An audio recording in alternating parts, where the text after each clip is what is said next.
Olá pessoal, tudo beleza? Aqui é o professor Jefferson Psin e nessa primeira aula nós vamos iniciar a falar sobre destilação. Beleza? Estão comigo? Muito bem. Então, falando um pouquinho sobre os objetivos pedagógicos dessa aula, tá? Então, nós temos entre os objetivos dessa aula conceituar e exemplificar a operação de destilação, correlacionar os fenômenos físicos envolvidos na destilação e estimar algumas propriedades que posteriormente vão ser importantes no estudo de sistemas de destilação. Muito bem, então já falamos rapidamente na aula inicial do curso sobre as disciplinas que nós vamos falar nesse semestre, né? E dentre elas nós temos a destilação. E o que é a destilação, né?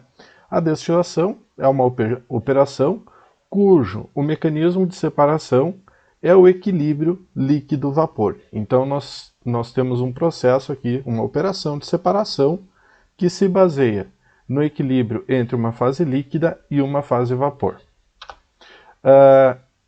Então o que acontece nesse sistema, né? Quando nós fornecemos calor a uma mistura de líquido miscível, que está misturada, dois líquidos misturados, nós promovemos a vaporização parcial dessa mistura, obtendo duas fases, sendo uma dela líquida e a outra dela sendo o vapor.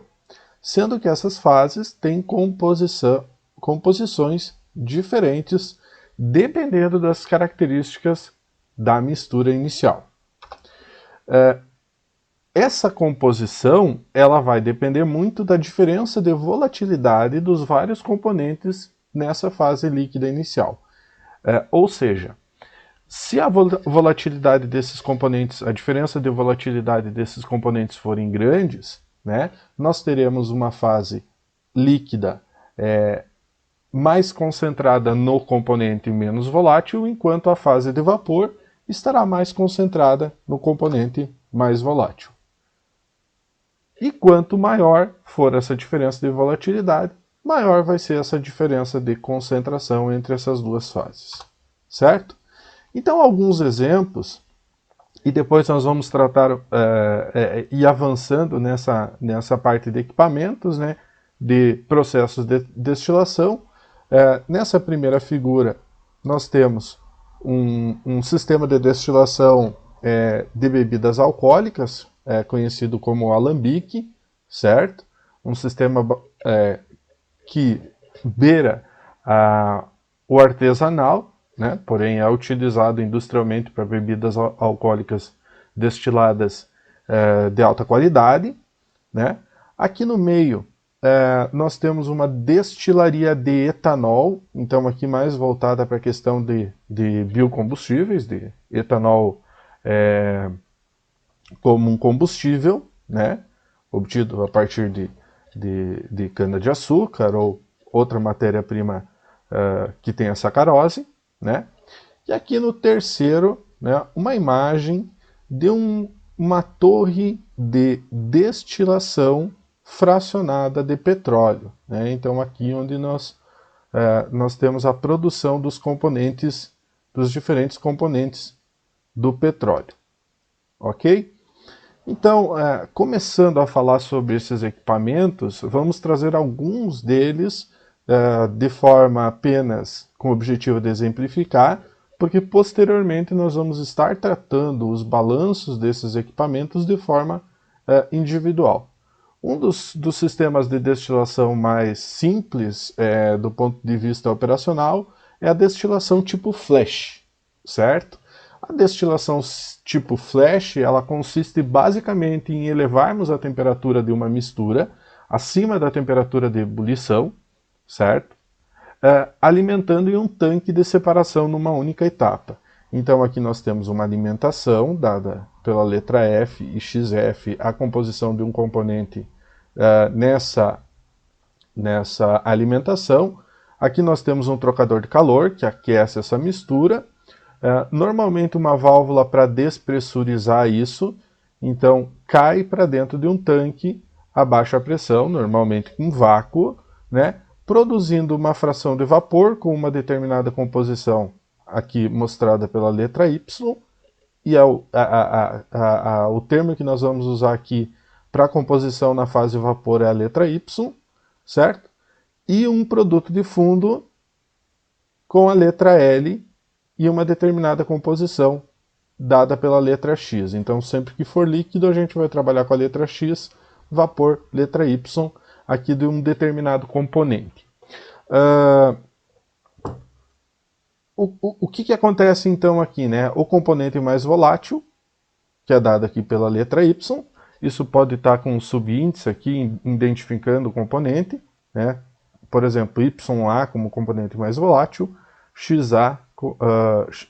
XB como componente menos volátil.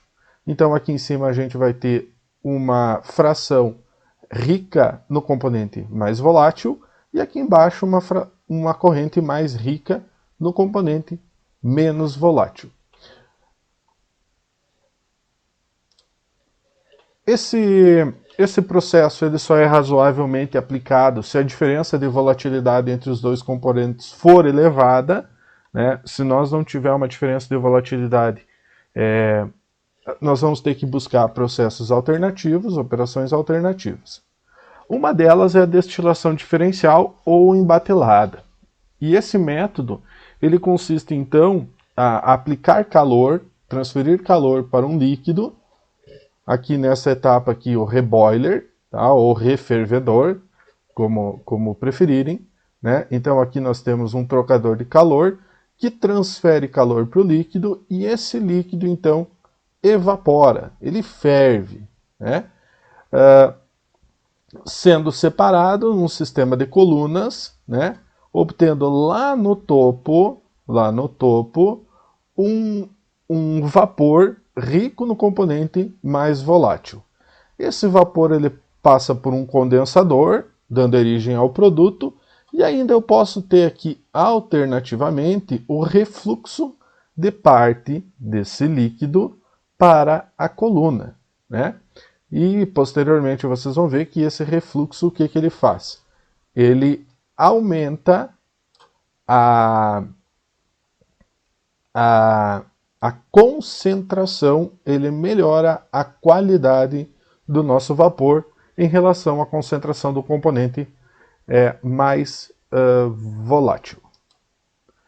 Então, esse é um processo não estacionário, né? Por quê? Porque as condições aqui do reboiler elas vão mudando ao longo do tempo, e posteriormente vocês vão ver que isso tem uma implicação também nas condições do vapor.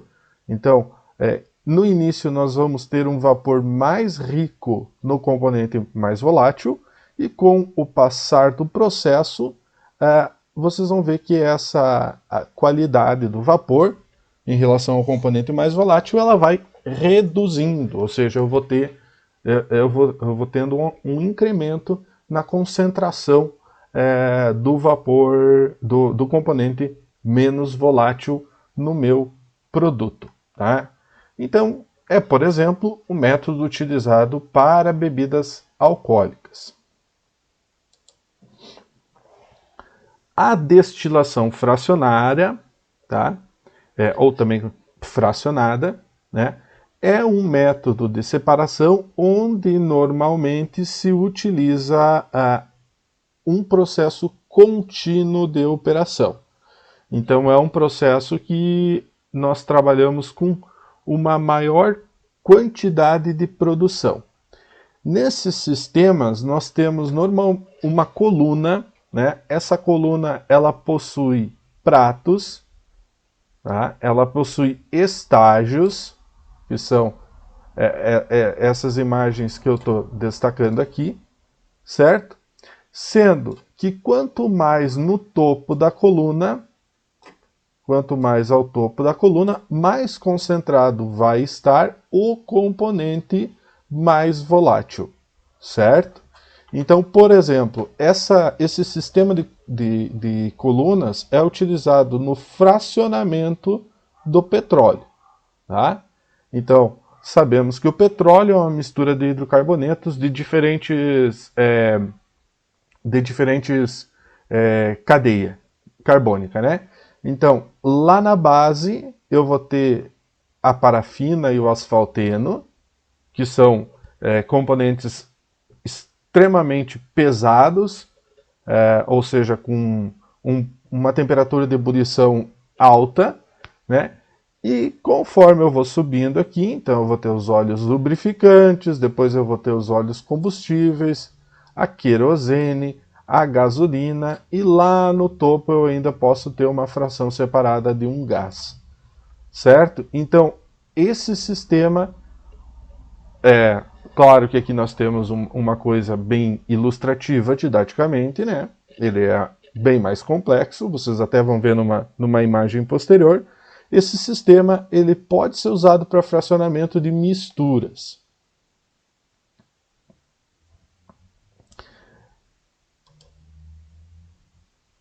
Esses equipamentos, e aqui nós temos uma outra imagem de uma torre de resfriamento, apenas para a questão de curiosidade, né? Eles podem ter até 6 metros de diâmetro, tá? E até 60 metros ou mais de altura.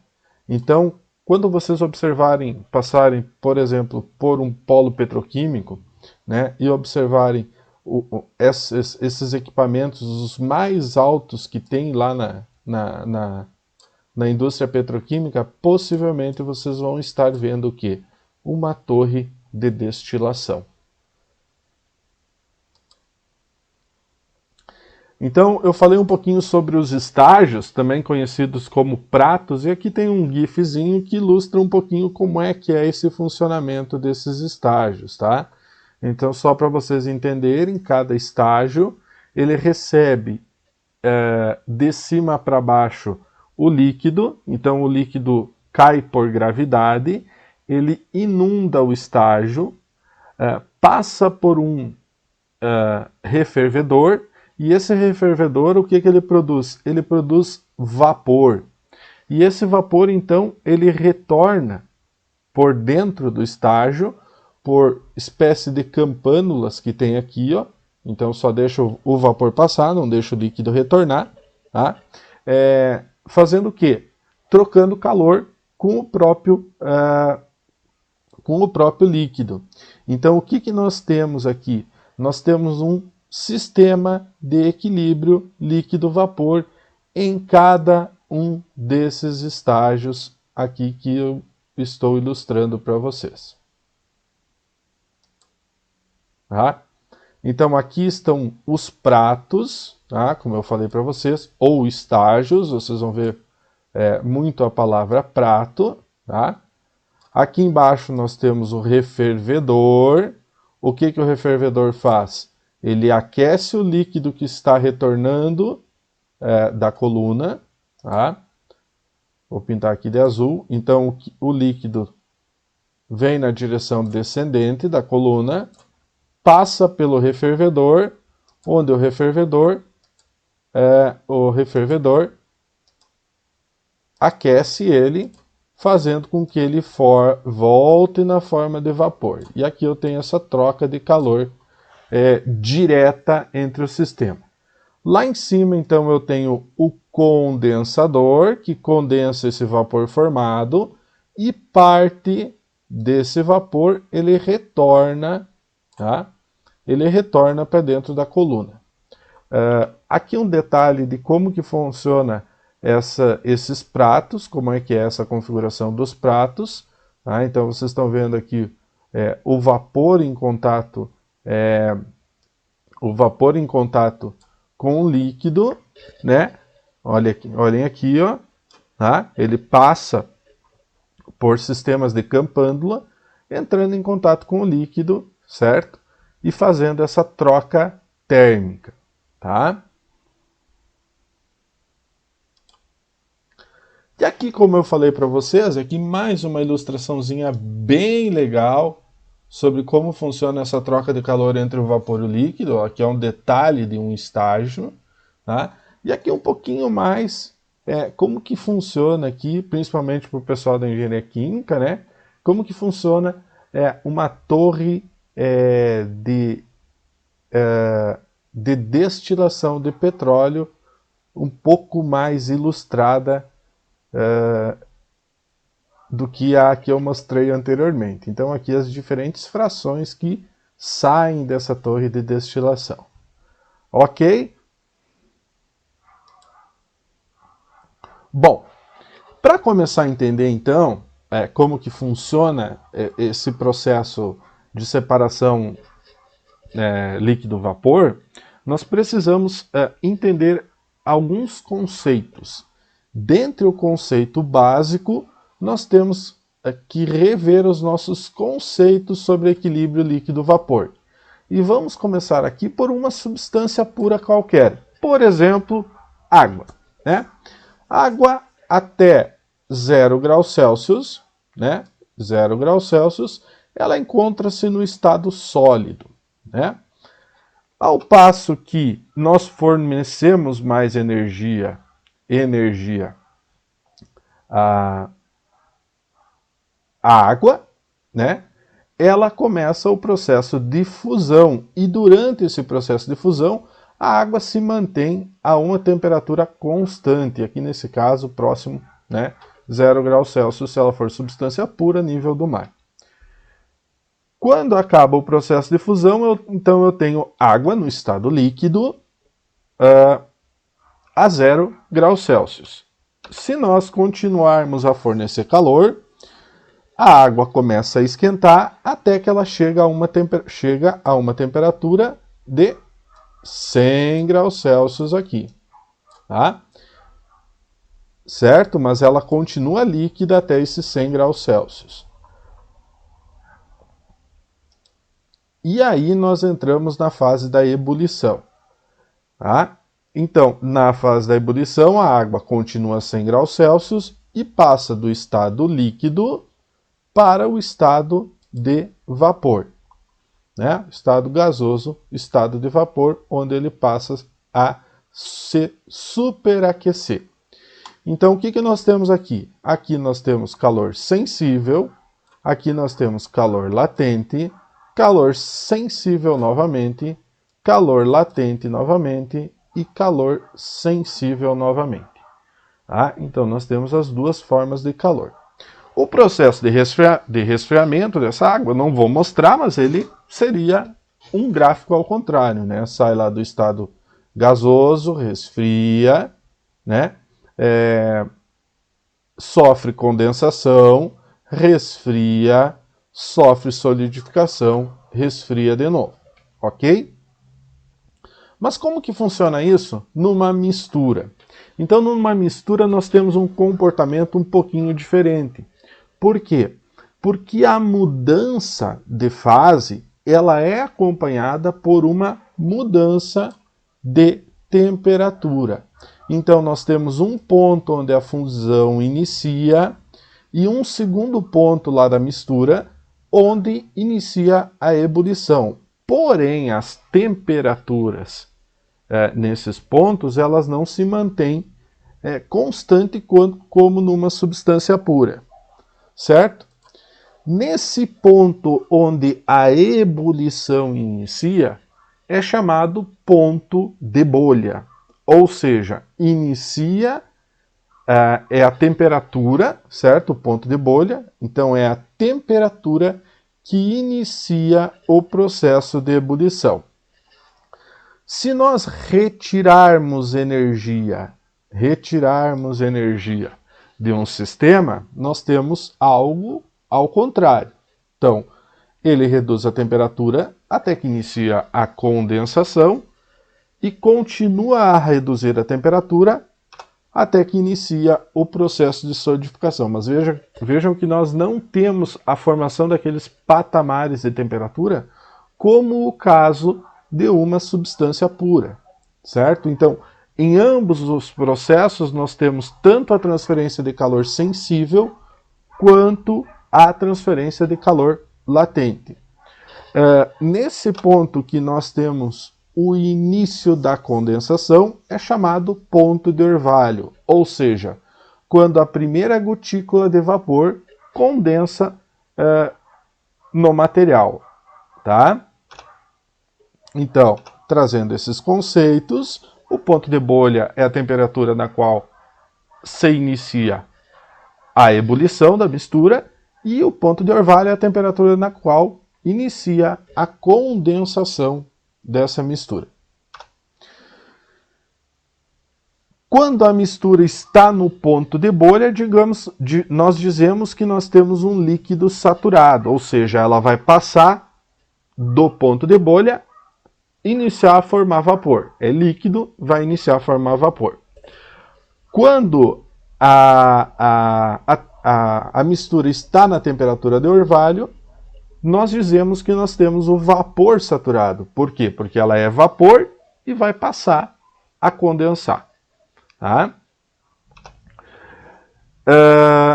Se está acima do ponto de bolha, ela passa a ser vapor superaquecido. E se está abaixo do ponto de orvalho, ela é um líquido resfriado. Então, o que acontece aqui para vocês terem uma ideia? Quando nós temos uma mistura de líquido, o ponto de bolha vai ser próximo à temperatura de ebulição do fluido, do componente mais volátil. E o ponto de orvalho vai ser próximo à temperatura de condensação da substância menos volátil. Ok? Até aí? Estão comigo? E o que determina isso? O que determina isso é a pressão parcial. E o que é a pressão parcial? Então, se nós temos dois componentes aqui descritos pela letra A e B, então, PA e PB, tá? Quando nós misturamos esses dois vapores, e esses componentes estão na forma gasosa, quando nós misturamos essas duas substâncias, tá? A pressão total do nosso sistema é dado pela soma das pressões de cada um dos componentes. E pressão é força sobre a área transversal e força é massa vezes aceleração gravitacional, certo? Então, fazer uma correlação aí. Então, isso aqui está relacionado com o quê? Com a quantidade de material. Então, em uma mistura de vapores formados por dois componentes, a pressão exercida pelo componente A representa a sua pressão parcial, tá? Equivalente à sua concentração volumétrica, lembrando lá das equações dos gases ideais. A lei de Dalton, então, ela diz que numa mistura de componentes, de gasosa ideal, de N componentes, o comportamento de cada componente é independente dos demais. E cada um desses componentes ocupa todo o volume disponível, implicando que a pressão parcial dessa mistura seja igual ao somatório a pressão total dessa mistura seja igual ao somatório das pressões parciais de cada componente. Então aqui essa equação, ela descreve a pressão total como uma função do somatório das pressões parciais dos componentes nessa fase gasosa. Então, numa mistura ideal, a pressão parcial é proporcional à fração molar de cada componente, como está mostrando aqui a equação 2. A pressão parcial como uma função da fração molar, descrita aqui pela letra Y, de um determinado componente. A lei de Raoult, ela relaciona a pressão parcial com a concentração na fase líquida. Tá? Então, o que ele diz? Que a pressão parcial de cada componente em uma solução ideal é dependente da pressão de vapor dos componentes individuais e da fração molar dos mesmos componentes. Transformando isso numa equação, a gente tem que, então, a pressão parcial, PA, como uma função da pressão de vapor do componente A puro, que multiplica a fração desse componente no líquido. Então, se nós pegarmos lá a equação 1 e transformar ela, né, para dois componentes, PA e PB, nós temos que a pressão total é igual a PA, a pressão parcial do componente A mais a pressão parcial do componente B. E, usando esse conceito aqui da lei de Raoult, certo? Nós temos que PA é XA vezes a pressão de vapor do componente A, e que PB, a pressão parcial do componente B, é XB, né? Isso aqui é XB. Lembrando que 1 quer dizer 100%, então 100% menos a quantidade de A vai ser XB, vezes a pressão de vapor do componente B puro. Tá?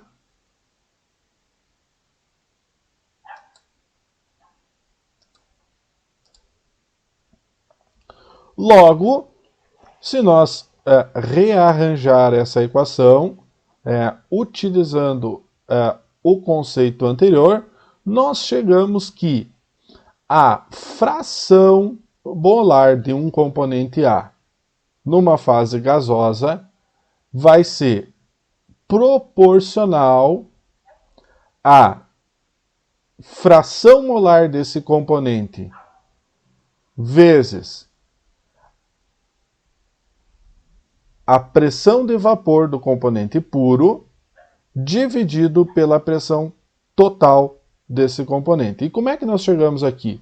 Usando essa equação anterior. Então, PA é Y vezes PT. Então, Y vai ser PA sobre PT. E PA é igual a XA vezes PA0.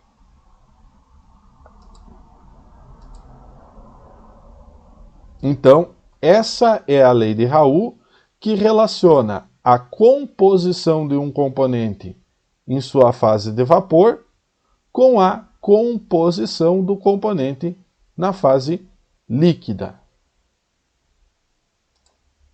Vamos a um exemplo disso? Então, o exemplo 11.1-1 do Giancopoulos, nosso livro base, tá? Ele dá lá que ele pede para calcular a composição de vapor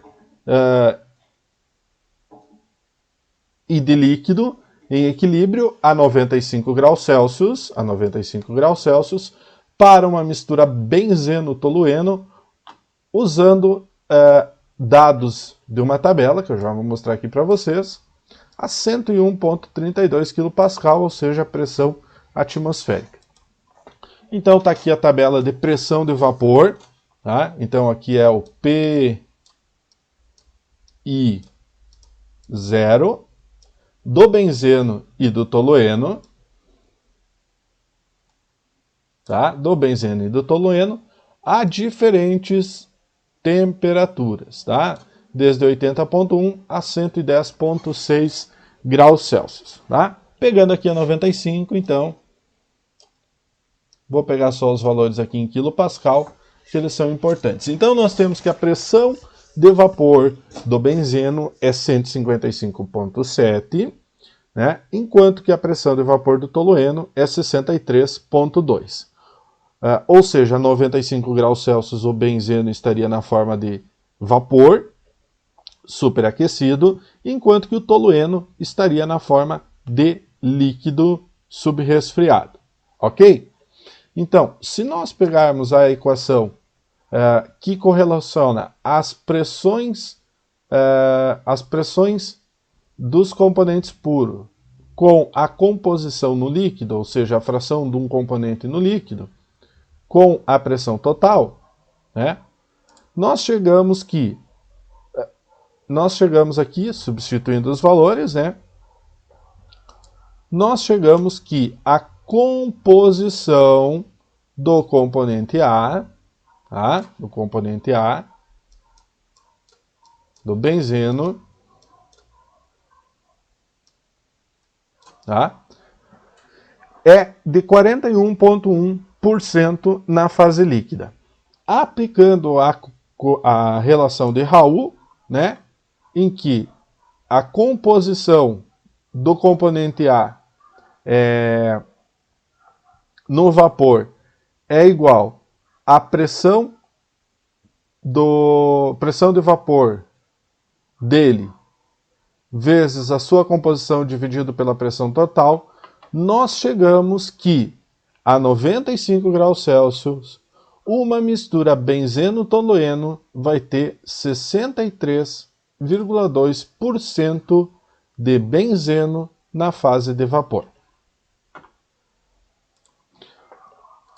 Bom, com base nisso, nós chegamos à nossa primeira atividade que vai estar disponível lá no nosso ambiente virtual de avaliação, no Moodle, ou nós vamos fazer em sala de aula conforme combinado, tá? Bom, então se estiver no Moodle, é para ser feito no Moodle, ou a gente faz em sala de aula. Então, nessa atividade 1, a gente vai fazer o seguinte, nós vamos mudar os valores de temperatura indicados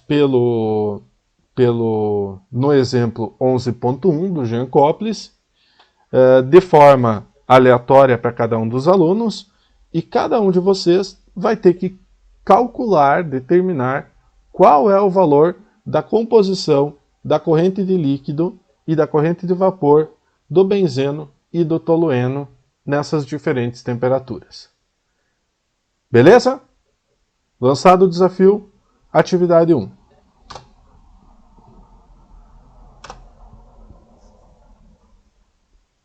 Bom, dando sequência, então, a lei de Raoult, ela nos leva a um diagrama de equilíbrio líquido-vapor representado nessa imagem aqui. Então, o que nós temos? Nós temos um diagrama de temperatura, de fração molar de um componente A versus temperatura. Então, aqui eu tenho 100% do componente A, aqui eu tenho 100% do componente A, e aqui eu tenho 0% do componente B, do componente A. Por consequência, né, se nós fôssemos fazer aqui um outro, queria saber quanto que é a composição de um componente B, numa mistura binária, tá? Aqui eu teria 100% do B e aqui 0% do B, tá? Então esse gráfico ele começa por essa interpretação. E essa fração molar do componente A, ele está como uma função de temperatura. Então, se nós usarmos a lei de Raoult, tá? Se nós usarmos a lei de Raoult, nós temos uma linha de composição do componente A em função da temperatura, tá? Em função da temperatura, no estado líquido, tá? Então, essa curva em azul, ela nada mais é do que a curva do ponto de bolha. Por quê? Porque sempre que eu romper essa temperatura em determinada condição, o que eu vou começar a ter? Eu vou começar a ter vapor. Tá? Vapor. A linha vermelha, por consequência, ela representa a curva do ponto de orvalho, ou seja, a composição do vapor. Por quê? Porque sempre que eu romper essa linha vermelha, né, eu tenho vapor aqui em cima. Sempre que eu romper essa linha vermelha, eu vou passar a ter uma mistura líquido-vapor. Tá? Então, uma mistura líquido-vapor aqui nessa parte do meio, entre essas duas linhas. Tá? Então, Então, a uma determinada temperatura que eu disse aqui é uma temperatura TF, tá? O que eu vou ter? Tá? Lá quando o eixo de temperatura, a linha de temperatura, cruza a curva de ponto de bolha, ou seja, a curva em azul, eu vou ter o quê? A composição do componente A, tá? A composição do componente A no líquido. E lá onde a linha de temperatura cruza a curva de ponto de orvalho, eu vou ter a composição do componente a fração molar do componente A, no vapor. Então, se nós separarmos o líquido e o vapor, certo? Se nós tivermos aqui um tanque, onde eu separar a fase líquida e a fase vapor, tá?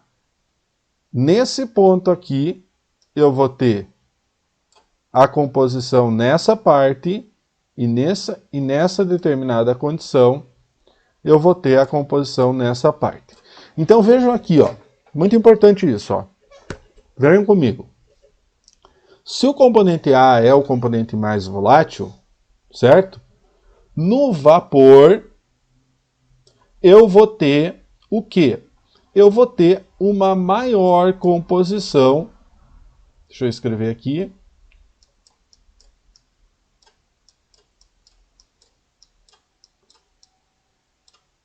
Eu vou ter uma maior composição, do componente A. Ou seja, eu estarei concentrando o meu componente mais volátil na fase de vapor. Então, daí inicia o entendimento do processo de separação através da destilação.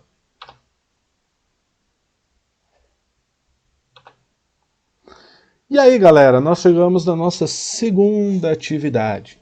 Tá? Lá no apêndice A3 do Jean-Coples, tá? Tabela 23, ou seja, tabela A3-23, na página 976, nós temos dados de equilíbrio etanol-água. Então, o que eu quero que vocês façam nessa segunda atividade? Vocês deverão fazer um diagrama igual a esse aqui que eu estou mostrando para vocês. Tá? Então, a primeira coisa é fazer esse diagrama. Depois de feito esse diagrama, o que eu quero que vocês façam é, para diferentes temperaturas, que eu também vou informar lá no ambiente virtual de avaliação, tá? Vocês deverão informar a composição da corrente de líquido e da corrente de vapor. Lançado o desafio? Vamos lá, vamos ver se entendemos esses conceitos super importantes para posteriormente nos aplicar na destilação? Então, gente, para a aula de hoje, era isso aí que nós tínhamos para tratar, ok? Então, aguardo vocês na próxima aula com dúvidas e esclarecimentos a respeito desse tema. Muito obrigado e até mais.